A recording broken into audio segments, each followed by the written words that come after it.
Guys, you know how this channel works. When we see a BO5, BO7, or BO9 in the pub matchmaking, we have to feature it. And we get to feature some new names, as well as one that's been missing for a while. But if you're a StarCraft fan, you probably know it. You at least know the unit, because it's the return of Probe! That's right, Probe playing as the Mongols in the blue. Going to be up against China in the red, being manned by Big Bang Loser. What exactly does this name mean? I'd love to know what the thought process behind it is. Is he trying to tell us that the Big Bang really happened? Is he saying that his existence being caused by the Big Bang is a loss for the world? I don't know. Maybe one day we'll be able to find out. But first of all, we need to find out if he's a formidable foe, as him and Probe will face off. For those unfamiliar with Probe, he is a pro StarCraft player. In fact, if I just whip up his earnings, I think he was something like over the, I want to say over the 20K mark easily.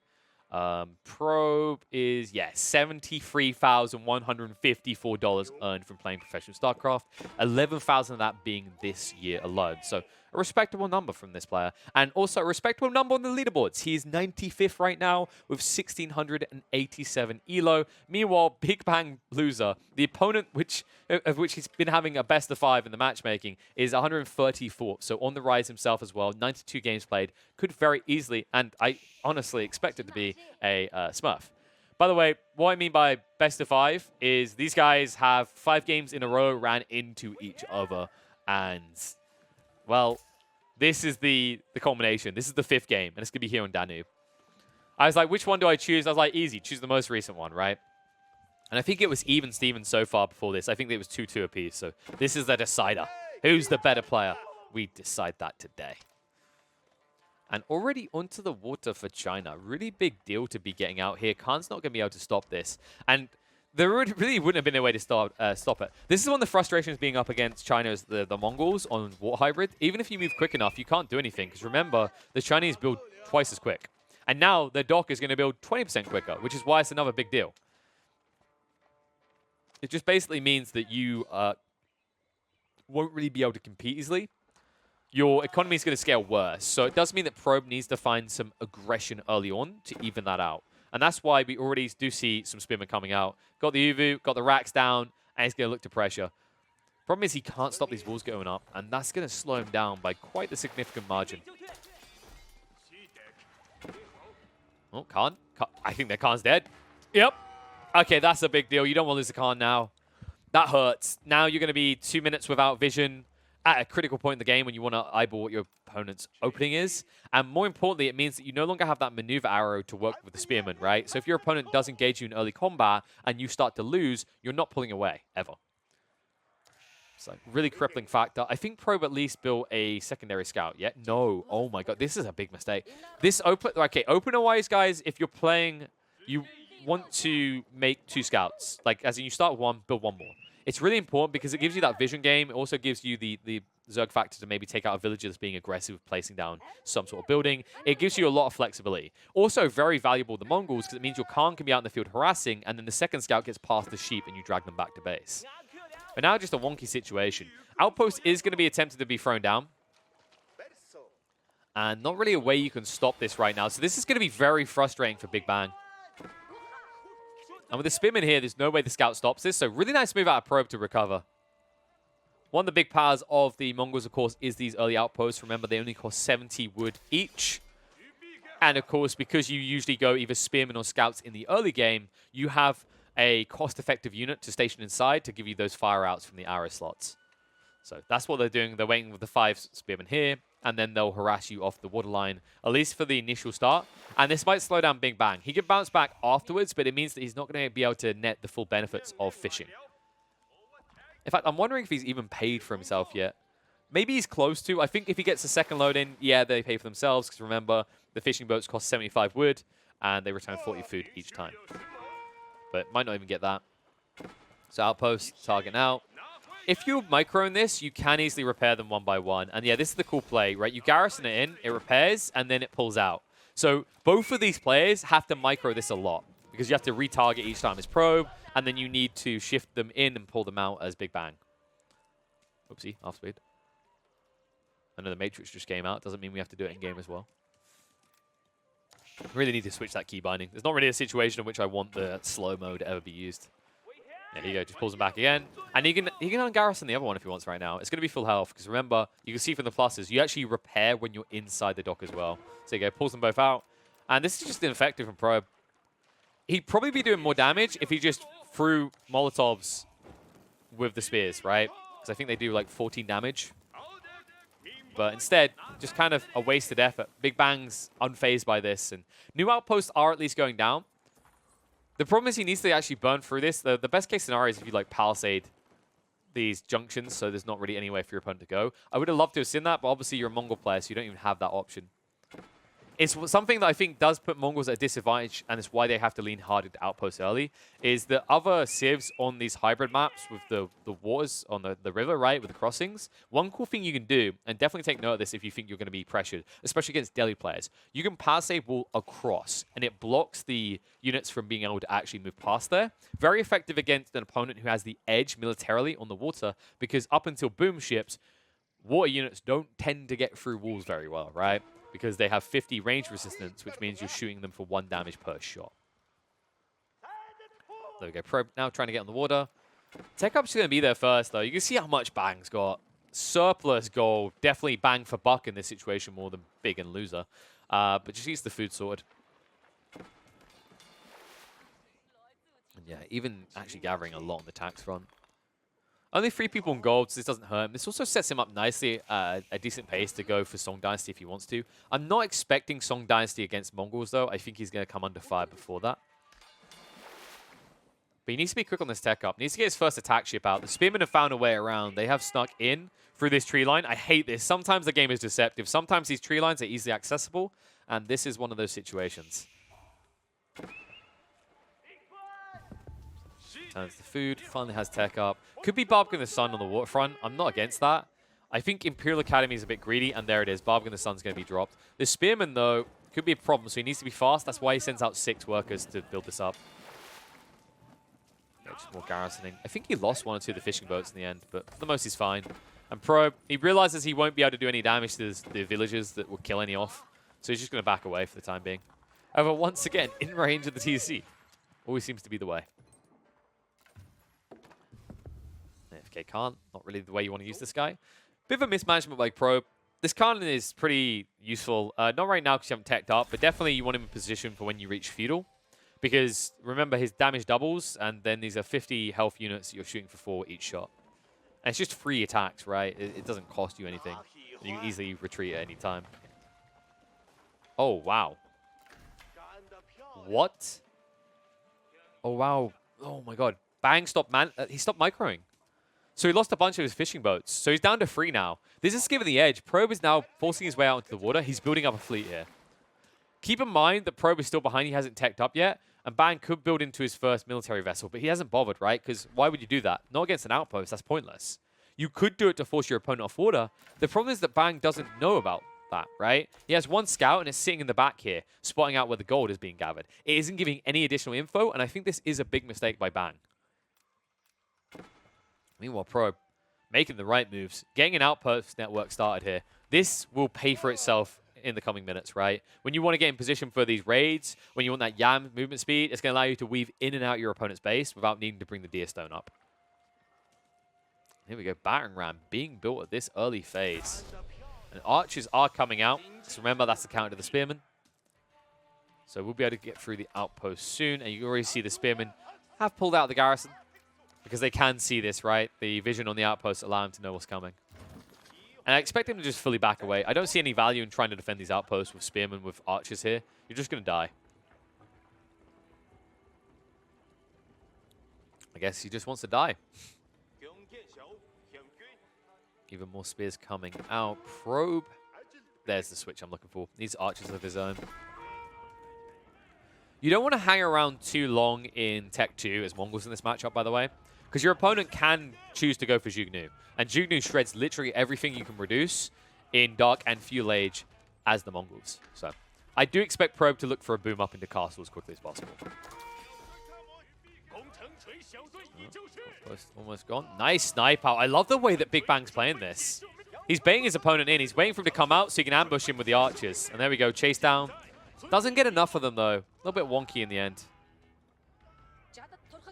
There's that Yam. So it looks like he did get the research in the end. So now the outposts are providing that speed boost at all times.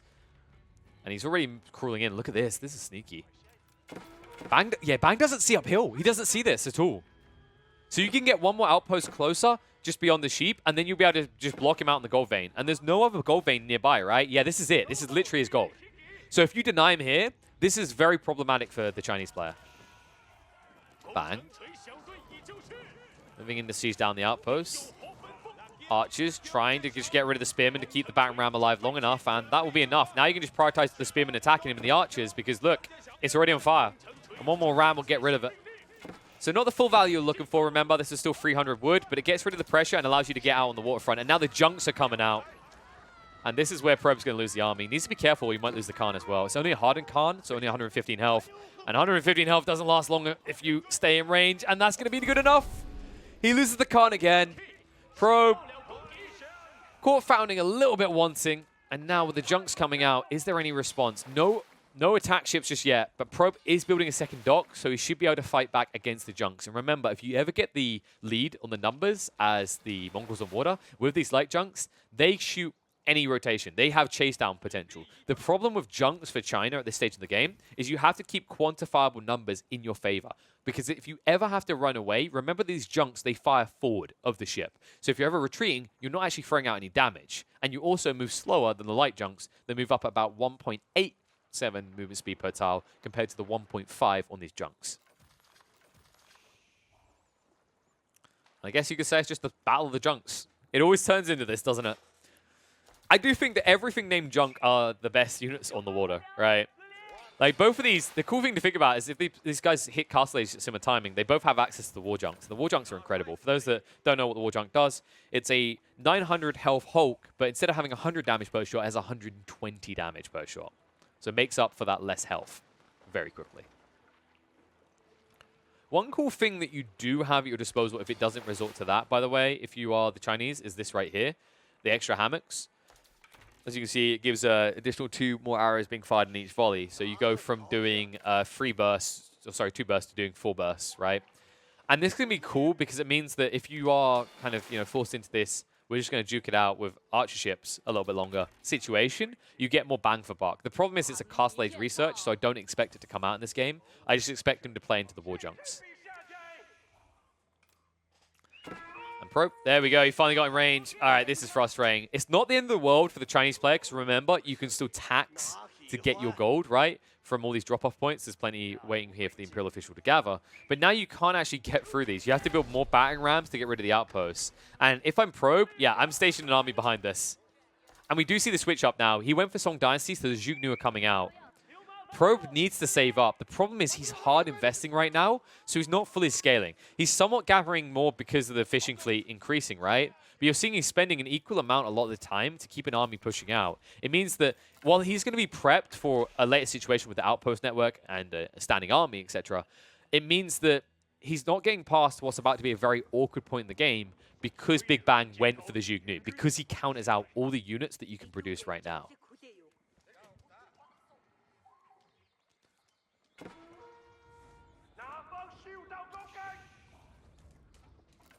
Moving in onto the outpost network. Fight on the front. War Junks, they protect the cover as well as the palisade walls, right? There's no crossing here right now, shall we say, for Probe. And here come the light junks, but it's home field. I don't know if 4 is good enough either. Remember these light junks, 3 bursts, 10 damage, or 11 damage each because you buff them up further. Compared to the 9 damage, 2 bursts, but that's twice that happens. So, yeah, you can see the light junks are going to have the edge here. More health, more firepower. Here we go. You can at least run away if you're Probe, and you're going to have to. He sees it straight away. He sees it's a mistake. He backs off. Meanwhile, in the north, holding his own. He pushes away the Zhugnu and the archers. Big Bang got very greedy. You can see he was trying to save up for that tech up. Now he has surplus wood, not enough gold. He needs to put down a marketplace. He needs to tech up in the castle. Palace Guard counts everything your opponent's doing. This does not. And you're seeing the results, right? Zhugnu, slightly less range. Means the archers can have the edge. They can skirt if they want, but they're standing their ground right now. And it's just archer on archer. Battering ram slowly being dealt with by the 1 spearman. And the count right now is not there for Probe anymore. This micro is not good enough from him. So he's going to have to back off a little bit. Does still have the outpost he can hide inside, remember? but he hasn't dealt with the battering ram. He does at least have a third outpost here to fall back to. Might need it as well. So Spearman moving in, doesn't garrison them, accidentally garrisons the archers instead. And the battering ram still has 140 health. That's enough to get through the outposts. Big mistake made there by Probe. Probe not protecting the Spearmen, keeping them alive. Didn't want to lose the fight afterwards, but as a result of this, he's going to lose the initial fight over the outpost. He's going to lose everything afterwards as well. And the archer's coming out. Not trickling out quick enough right now. Needs to actually have forward base if he wants to try and keep this pressure up, right? One archery range pushing out units all the way across map is not going to be good enough, even with the Yam speed to get them there quicker. That does mean that Bang is able to get back on the gold. And look, he's ready for a tech up. Meanwhile, in the base of Probe, he's already halfway there. Step readout is being built. 8 people working on it. Plenty of gold to gather here. It's going to allow him to boom up, and he's going to need it, right? You're going to be playing up against the Chinese, and the Chinese, if you actually end up going to Man-at-Arms, will be able to outpace you with the Palace Guard. So I do hope that Probe has a better plan than Man-at-Arms spam. Probably going to be crossbowman, but look at this play out of Bang. He's going to drop a TC. He expands into the area. He doesn't want to give influence over again, and now he's holding the choke points. Does need to be careful with this small gap here near the waterfront, but overall, it's very hard right now for Probe to breach anymore. Probe needs to scale. He needs to get a serious brute force siege that's able to breach and end the game. He can't try for these cheesy cruelins anymore. It's not going to work. There we go, Castle Age first achieved by Probe, but Big Bang not far behind him. 14 people working on this, and remember, China builds up quicker. So there you go. In the blink of an eye, he matches the pace. And they're both up in Castle now. And now, Baron Rams. Bang says it's my turn, but not able to actually protect again close enough. He could have ran this in and got rid of the outpost, mind you. It's just archers. Instead, look at the amount of light junks coming in. There's so many of them. And he stopped producing junks. Oh my god, Probe. He's going to overwhelm him. One junk down, second one to fall in the blink of an eye. Look at the health just evaporate. Precipitate, and now the war junks being built would be a good answer. Keep in mind your opponent can build these too, though. No signs of it just yet. He pushes deep. He finds the fishing fleet. He blocks them off from retreating. No escape from the light junk train. And you can run away. You can try to run through the palisade gates, but there's no getting away from the superior movement of the light junks.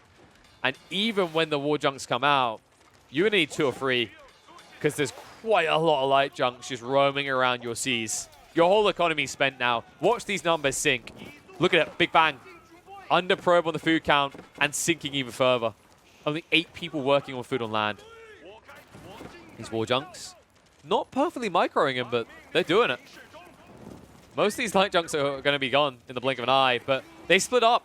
They don't want to get the full value right. They want to focus on one side, so even if he cycle charges, he's not going to be able to just stand there and shoot you on both sides. And it means that he's going to lose both of these war junks before the light junks fall. What a play out, Probe. And remember, part of this is due to the fact that he upgraded them, remember. He gave them the double advantage of upgrading his archers, right? So they got more damage off the blacksmith, and it also affected the light junks, which gave them an effective increase of 3 damage. So definitely that value found. Puts an extra dent in the war junk. They sink one. They focus on the other side. I think he knows this fleet is going to die. He could actually snipe out another war junk, though. I think this is a mistake to hang around this dock. And yeah, you can see now when it comes out, it's not going to be able to sink it. We'll switch over now, but now there's 2 war junks. I don't think you sink a second one here. It does buy time, though, and he could be transitioning. But right now, he's not bothering. No, yeah, he's just holding here. I think the reasoning for Probe is he wants to protect his economy, right? So he wants to scale it. He's got more fishing boats coming out, the extended lines as well. He understands that the war junks can't push past these outposts. They have to stop off for them, which means that he'll have enough time to push out war junks or explosive junks to respond to the pressure that Big Bang might now try to apply on the waterfront. And even after all that damage, this is just absurd. This is the power of Song Dynasty and TC Boom, by the way. Look at the count. They're even on the eco units, despite the fact that the fishing fleet must be close to 20 now. Yeah. Probe is at 19, compared to Big Bang, who's sitting at, oh, well, look at that, a big 2. 2 that aren't even fishing. They're just on repair duties. So Bang now able to threaten onto the Mongol player, which is why Probe needs to make a dent. Veteran archers, a few lancers. But you're going to be stunted on your push-in. This TC causes all kinds of problems. And now with the trip racks and the Palace Guard coming out, you are in dire tides if you're the Mongols. And I don't think he switched over to crossbows either. Oh my god, no. Okay, he's doing it now. But still a lot of archers instead. So you are just going to get carved up like Christmas turkey here. 7 Palace Guard will run this army through. He does have the mobility to retreat, remember? 1.44 compared to the 1.38 of the Palace Guard. But keep in mind that if Palace Guard get close to you, they enter charge mode, so they will be able to reach you initially. And that's why the Battering Rams need to deal with all these outposts. That's why the Mongols are such a frustrating civ to deal with. Lancers charging out. Palace Guard going to move in. Trying to burn through the Battering Ram. Already got through one of them. And he has to back away. Fleet is coming. The War Junks are powerful here, remember. 120 per shot. Needs to be careful all the upgraded Spring defenses in these outposts, though. That was his other concern. So loses the first fight, loses a decent chunk of his infantry here. Even loses one of the Battering Rams. Big Bang. He needs a way out. He needs it soon. He's rebuilding the fishing economy in the meantime, but he needs to extend. Right now, it's 1/3 of the map controlled by him, 2/3 by Probe. And even if Probe doesn't use those 2/3 himself, it's the denial factor. You understand there's only so much Bang can have up here to access. Definitely has plenty of trees left for the meantime, though. Has full back points as well. But I don't think Probe's going to wait too long. Yeah, hit. Oh, my God. Oh, my God. So many Battering Rams. He's not waiting around. He wants in. He feels annoyed, right? Earlier on, it almost felt like Bang was inviting him into his base. He gave him an invitation. Then he retracted at the last moment. And Probe, he wants to be the party crasher now. And with 4 Battering Rams, he could do that very quickly here. Palace Guard being pushed out. Imperial Official's not overseeing it, though, so it's not quicker. But now remember, he has Crossbowmen coming out, so these Palace Guard are even less value than they were before. I think this is just one of those matchups where you really can't afford to be behind. If you're behind the Mongol player, which he is on the income, he is on the military front, you will struggle to even fight due to that mobility factor of the Mongols. And these War Junks feel worthless. They're not doing anything right now. The boom ships are coming in. Your archers near the front. What are they doing here? Move them away. Probe, he's going to get it. He sinks the fleet and he sinks the army. 2 War Junks remaining, but the value found out of a double boom ship, and Probe, without hesitation, will ride in. And Bang might just have been boomed out of this game. He wanted to be the Big Bang loser, and he's exactly that. That's ironically how this game ends. Probe marches in, he claims victory here, and just like in history, Mongols will plant their flag in China.